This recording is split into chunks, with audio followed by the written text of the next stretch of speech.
Hello दोस्तों, मेरे channel सुख समृद्धि उपाय में आप सभी लोगों का हार्दिक स्वागत है। जैसा कि मैं आज आपको कार्तिक महीने की कथा सुनाऊंगी। ये मेरी पहली कथा है और भी मैं कथा की वीडियो आपको डालती रहूंगी। तो वीडियो पे लगे तो लाइक सब्सक्राइब जरूर करिएगा, जिससे आगे वीडियो मिलती रहे। अगर आप चाहते हैं कि सारी एक ही वीडियो बना दूं पूरी कथा की, तो आप मुझे कमेंट बॉक्स में जरूर बताइएगा। तो बढ़ते हैं वीडियो की तरफ ही। जैसे किसी गांव में एक बुढ़िया रहती थी और वह कार्तिक का व्रत रखा करती थी। उसके व्रत खोलने के समय कृष्ण भगवान आते और एक कटोरा खिचड़ी का रखकर चले जाते। बुढ़िया के पड़ोस में एक औरत रहती थी। वह रोज यह देखकर बड़ी ईर्ष्या करती थी कि इसका तो कोई भी नहीं है, फिर भी इसे खाने के लिए खिचड़ी मिल जाती है। एक दिन कार्तिक महीने का स्नान करने बुढ़िया गंगा गई।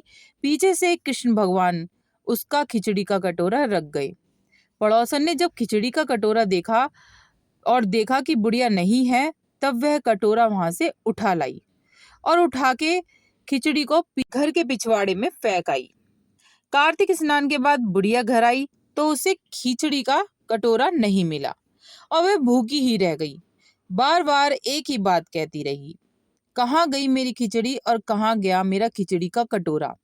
दूसरी ओर पड़ोसन ने वहां खिचड़ी गिराई थी, वहां पर क्या हुआ, पौधा उग गया, उसमें 2 फूल खिले। एक बार राजा उस ओर से निकला तो उसकी नजर उन 2 फूलों पर पड़ी और उन्हें वह तोड़कर अपने घर ले गया। घर आने के बाद उसने वह फूल रानी को दिए, जिन्हें सूंघने से रानी को गर्भवती हो गई और उसको 2 पुत्र की प्राप्ति हुई। वह दोनों जब बड़े हुए पुत्र तब किसी से नहीं बोलते थे, लेकिन जब वह दोनों शिकार करने जाते तब रास्ते में उन्हें बुढ़िया मिलती, जो अभी भी यही कहती थी, कहाँ गई मेरी खिचड़ी, कहाँ गया मेरा बेला। तो बुढ़िया की बात सुनकर वे दोनों कहते, हम ही तेरी खिचड़ी और हम ही तेरा बेला। यह सुनकर जब उन्हें राजा को बात पता लगी तो उन्होंने कहा, ये बच्चे किसी से बात नहीं करते लेकिन बुढ़िया से बात करते हैं, तो उस बुढ़िया को बुलाकर लेकर आओ। राजा के दूत बुढ़िया को लेने पहुंच गए। बुढ़िया को राजमहल में बुलाया गया और कहा कि हमसे तो ये दोनों नहीं बोलते हैं, तुमसे क्यों बोल लेते हैं। बुढ़िया ने कहा, महाराज मुझे नहीं पता कि ये मुझसे क्यों बोल लेते हैं। मैं तो कार्तिक का व्रत करती थी और कृष्ण भगवान मुझे खिचड़ी का बेला भर कर दे जाते थे।